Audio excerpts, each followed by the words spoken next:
ذات یکتا، ذات یکتا مطلق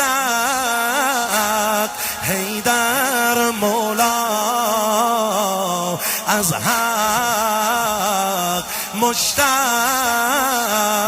حیدر جانم به انگور روزری شاه نجف، عشق مو رب مو حضرت اله نجف، نور توحید بر زمین زماء نجف، مشیت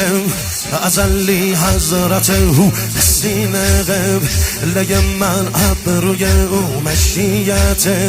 ازلی حضرت او سینه قبله من ابروی او، یه قول حبل الهی موی او تجلی کرد خدا از روی